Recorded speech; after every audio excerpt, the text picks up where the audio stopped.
YCP నేతలపై TDP నేతలు కక్షపూరిత చర్యలు చేస్తున్నారని చెప్పేసి కూడా వైసీపీ నేతలు అయితే కొన్ని ఆరోపణలు చేస్తున్నారు. ఈ ఆరోపణలు మీరు ఏ విధంగా చూస్తారు? ఇప్పుడు మరి మా కార్యకర్తలను పొడి చేసి కరిచేసినప్పుడు మా కార్యకర్తలు ఎంతోమంది చనిపోయారు వాళ్ళ చేతుల్లోనూ. ఇవాళ ఊళ్ళు కూడా వదిలేసి పారిపోయారు.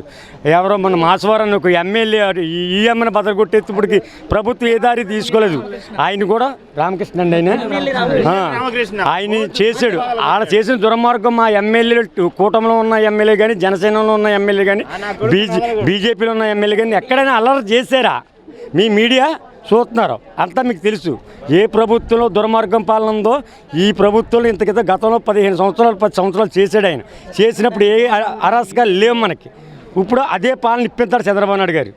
గొడవలు సృష్టించేవాడికి సంపద సృష్టించేవాడు నారా చంద్రబాబు నాయుడు గారు అంటే ఆ నమ్మకం ప్రజల్లో ఉంది బలంగాను. వైసీపీ నేతలపై టీడీపీ నేతలు కక్ష సాధింపు చర్యలు చేస్తున్నారని కూడా వైసీపీ వాళ్ళు అయితే విమర్శిస్తున్నారు. ఈ విమర్శలు మీరు ఎలా చూస్తారు?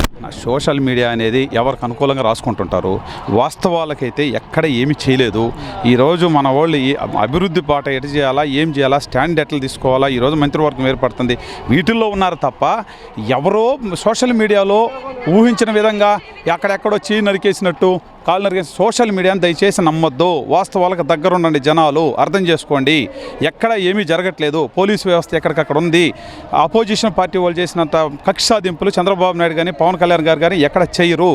ఇంతెందుకు మా నెల్లూరులో రూరల్ నియోజకవర్గంలో నిన్న మా వాళ్ళు పొరపాటుగా ఫ్లెక్సీలు కడితే మా ఎమ్మెల్యే గారి దగ్గరుండి విప్పించేసిండి, వద్దు వాళ్ళు చేసినట్టు మనం చేయకూడదనేసి ఎక్కడికక్కడ మా శాసనసభ్యులు కానీ ప్రతి ఒక్కరూ స్టాండ్ తీసుకొని ఎక్కడ అట్లాంటి చర్యలు తీసుకోబాకండి, జరగబాకండి అని చెప్పి మేము గైడెన్స్ ఇస్తున్నాం. వాళ్ళలాగా ఏదో చేసేస్తే నవ్వుకోవడం, వికిలి నవ్వులు నవ్వే పార్టీ మాది కాదు. 100% చెప్తున్నాను. వైసీపీలో కక్షపూరిత సాధింపులు చేస్తున్నారని కూడా వైసీపీలో అంటున్నారు కదా. ఎవరో చేయరు, వాళ్ళు చేశారు.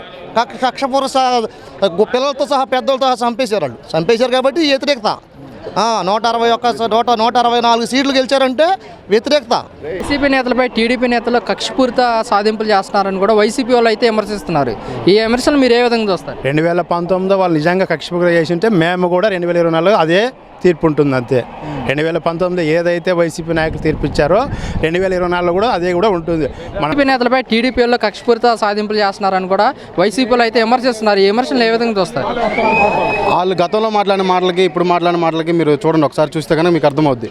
పోయినసారి 151 వచ్చినాయని చెప్పేసి వాళ్ళు ఎంత అరాచకం చేశారో అది అందరికీ తెలుసు. ఇప్పుడు వీళ్ళు చేస్తున్నారంటే దానికి పెద్దగా సమస్య ఏం లేదు. వాళ్ళకి వచ్చినప్పుడు వాళ్ళు చేశారు. వాళ్ళు 151 వచ్చినాయి, ప్రజలకు మనం న్యాయం చేయాలని చెప్పేసి వాళ్ళు పరిపాలన చేస్తే బాగుండేది. వాళ్ళు 151 వచ్చినాయని జనసేన వాళ్ళ మీద, టీడీపీ వాళ్ళ మీద విపరీతమైన ఇది చూపించారు. దానివల్ల ఆ ఎఫెక్ట్ ఇప్పుడు ఉంటుంది. మళ్ళీ నేతలపై టీడీపీ నేతలు కక్షపూరిత సాధింపులు చేస్తున్నారని కూడా కొన్ని వార్తలు అయితే వస్తున్నాయి కదా. మరి ఒకటే చెప్తున్నా, బాబు విజయన్ గారు వేరు, జగన్మోహన్ రెడ్డి గారి విజన్ వేరు.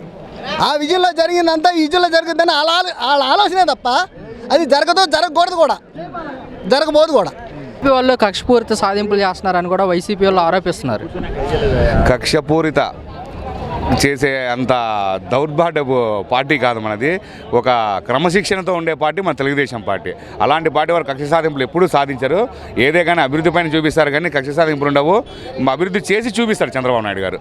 వాళ్ళు కక్షపూరిత సాధింపులు చేస్తున్నారని వైసీపీ నేతలు అయితే మండిపడుతున్నారు. దీన్ని ఎలా చూడొచ్చు అంటారు? ఎక్కడ జరగలేదండి. వాళ్ళే రెచ్చగొట్టుకుని వాళ్ళే పైకి రావడం వల్ల చిన్న ఇబ్బందులు అయితే జరుగుతున్నాయి. కానీ తెలుగుదేశం పార్టీ నాయకులు కానీ, కార్యకర్తలు కానీ ఎక్కడా కూడా అరాచకం కానీ, దాడులు కానీ, సంఘటనలు కానీ ఏం చేయట్లేదండి. అది జనాలు చూస్తున్నారు, అలాగే మీడియా పత్రికలు కూడా చూస్తున్నారు. నిన్న కాక మొన్న తెలుగుదేశం కార్యకర్తని చంపడం జరిగింది. అది ఎంతవరకు కరెక్ట్ అనేది వాళ్ళకి కూడా తెలుసు, ఆంధ్ర రాష్ట్రానికి కూడా తెలుసు. వైసీపీ వాళ్ళని టీడీపీ వాళ్ళు కక్షపూరిత సాధింపులు చేస్తున్నారని కూడా వైసీపీ నేతలు అయితే విమర్శిస్తున్నారు. వాళ్ళు 5 సంవత్సరాలు కక్షపూర్తి పాలన చేశారని చెప్పేసి అదేదో సానుభూతి ప్రజల్లో సృష్టించుకోసం చేస్తుంది తప్ప ఈ రోజు వరకు అలాంటి పరిస్థితులు ఏపీలో లేవు. వాళ్ళు చేసిన కంటే పాలన ఏమి ఈరోజు దారుణంగా లేదు. మనం అధికారం ఈ రోజు నుంచి చంద్రబాబు ప్రమాణం చేసిన తర్వాత వస్తుంది. ఇప్పుడు దాకా ఎలక్షన్ కమిషన్ చేతిలోనే ఉంది. వీళ్ళు చేస్తుందంత అసత్య ఆరోపణ. వైసీపీ వాళ్ళని టీడీపీ వాళ్ళు కక్షపూరిత సాధింపులు చేస్తున్నారని కూడా వైసీపీ వాళ్ళు ఆరోపిస్తున్నారు. ఈ ఆరోపణలు ఎలా చూడవచ్చు అంటారు? లాస్ట్ టైం ఎన్నో చేశారండి. 2019 నుంచి 24 వరకు చాలా చేశారు అరాచకాలు. కానీ అవన్నీ తెలుగుదేశం కార్యకర్తలు ఓర్చుకొని మళ్ళీ చంద్రబాబు నాయుడిని సీఎం చేయాలనే ఉద్దేశంతో అందరూ కష్టపడి మనం ఈరోజు ఈ విజయాన్ని సాధించుకున్నాం. వైసీపీ వాళ్ళపై టీడీపీ వాళ్ళు కక్షపూర్తి సాధింపులు చేస్తున్నారని కూడా కొన్ని విమర్శలు అయితే వస్తున్నాయి. ఓకే, అవి అయితే ఇప్పుడు వరకు ఏం చేయలేదన్న. అలా చేయాల్సి వస్తే ఈ వాడికి రోడ్ల మీద పోలీసు వాళ్ళందరినీ తోసుకుంటూ వచ్చేవాళ్ళం. ఇప్పటికీ మేము క్రమశిక్షణ ఫాలో అయ్యి క్రమశిక్షణతోనే వస్తున్నాం.